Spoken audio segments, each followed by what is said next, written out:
আসসালামু আলাইকুম দর্শক, আমার হাতে যে জিনিসটি দেখতে পাচ্ছেন বলেন তো এটা কি? এটা কি কাজে ব্যবহৃত হয়? তো চলেন আপনাদেরকে আর দেরি করাবো না। এই যে দেখতে পাচ্ছেন একটি ওয়াশিং মেশিন, এটা আসলে হচ্ছে এটার গিয়ার। আজকে আমাদের ভিডিও টপিক হচ্ছে ওয়াশিং মেশিনের গিয়ার কিভাবে পরিবর্তন করতে হয়। আপনারা দেখছেন মেকানিক্যাল সলিউশন, আমি আছি ফয়সাল আপনাদের সাথে। চলেন ভিডিওটি শুরু করা যাক। তো প্রথমেই আমরা ওয়াশিং মেশিনের সাইডে যে ফ্যানটি আছে, ফ্যানটির একটি স্ক্রু থাকে, স্ক্রুটি আমরা খুলে নেব। খুললে যে দেখেন আমি কিভাবে খুলে খুব সহজেই ফ্যানটি বের করে নিলাম। তো আমাদের ফ্যান বের করা হয়ে গেলে পরবর্তী স্টেপ আপনাদেরকে আমি দেখাচ্ছি। তো দর্শক দেখতে পাচ্ছেন আমরা ওয়াশিং মেশিনটিকে শুয়ে নিয়েছি। তো আমরা এখন ওয়াশিং মেশিনে যে বটম কভারটা আছে এটা খুলতে হবে। আপনারা মার্ক করার যে অংশটা দেখতে পাচ্ছেন, তিন দিকের যে স্ক্রুগুলো আমরা খুলে নেব। তো দেখেন দর্শক, আমি ড্রেন পাইপটা খুলে নিচ্ছি। ড্রেন লাইনের যে পানির যে পাইপ, সেই পাইপটা খুলে নিলাম। তো এখন আমি এক এক করে স্ক্রুগুলো সব খুলে নেব। তো দর্শক আমাদের কভারটা খোলা শেষ। চলেন আপনাদেরকে দেখাই গিয়ারটা কোথায় থাকে। ওই যে দেখতে পাচ্ছেন হলুদ কালারের যে বস্তুটা, ওইটাই হচ্ছে মূলত গিয়ার। তো আমরা ওইটাকে খুলে নিব।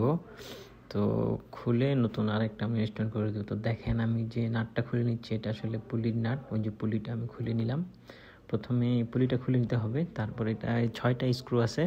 তো বিভিন্ন গিয়ারে 4টাও থাকে, তো এটার মধ্যে 6টা যেহেতু, তো আমরা এক এক করে সব খুলে নেব।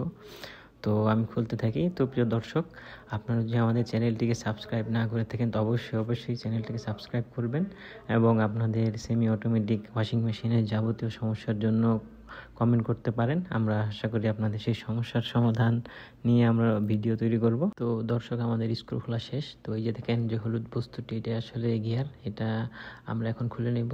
আলতোভাবে নাড়ালেই দেখেন সহজেই বেরিয়ে আসছে। তো আমি গিয়ারটিকে বের করে নিলাম। তো দর্শক এখন আপনাদের মনে একটা প্রশ্ন থাকতে পারে যে যে গিয়ারটা খুললাম এটা আসলে হলুদ কালারের এবং যেটা আপনাদেরকে দেখালাম সেটা কেন সাদা? আসলে এটা অনেক সময় নীল রঙের হয়ে থাকে। তো আমরা যে ইম্পোর্টারের কাছ থেকে গিয়ার আনি, ওরা সাধারণত সাদা রঙেরটাই সাপ্লাই দিয়ে থাকে। তো এই দেখেন দর্শক, এটা হচ্ছে পার্টেক্স। তো আমরা নতুন গিয়ারের অবশ্যই একটু পার্টেক্স লাগিয়ে দেবো। দেখেন এখানে একটু পার্টেক্স লাগিয়ে দিচ্ছি যাতে আপনার পানি লিক না করে। এটা আসলে মূলত লিকেজটাকে বন্ধ করে দেয়। তো যদিও একটা রাবার আছে, সেটা তো আছেই, কিন্তু আমরা এক্সট্রা প্রোটেকশন হিসেবে এই পার্টেক্সটা ব্যবহার করি। তো আমি যে পার্টেক্স লাগিয়ে নিয়েছি, অল্প করেই দিয়েছি। তো আমরা এটাকে এখন বসিয়ে স্ক্রুগুলো টাইট করে দেব দর্শক। তো দেখেন দর্শক, আমি বসিয়ে নিচ্ছি।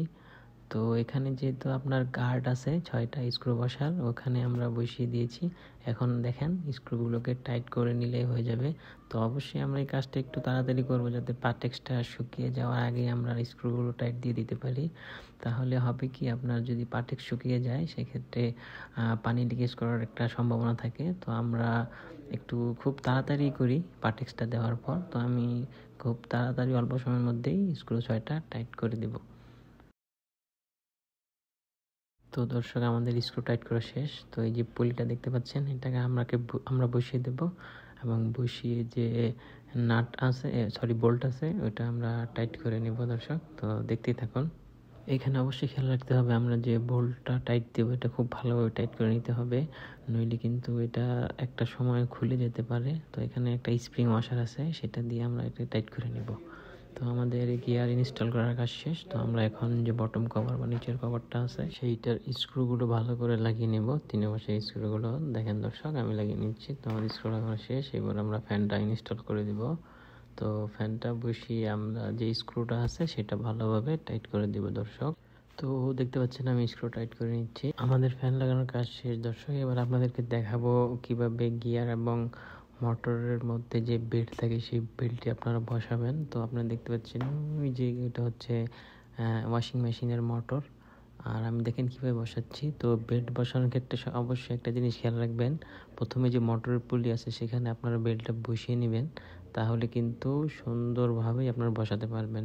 আর যদি প্রথমে গিয়ারের মধ্যে আপনার বেল্ট বসান সেক্ষেত্রে কিন্তু আপনার বেল্টটা ভালোভাবে বসাতে পারবেন না। তো দেখেন দর্শক কীভাবে আমি আস্তে করে ঘুরিয়ে বেল্টটিকে বসিয়ে নিচ্ছি। আরেকটা জিনিস আপনার খুব অবশ্যই খেয়াল করবেন, সেটা হচ্ছে বেল্টটি খুব টাইট আছে কিনা।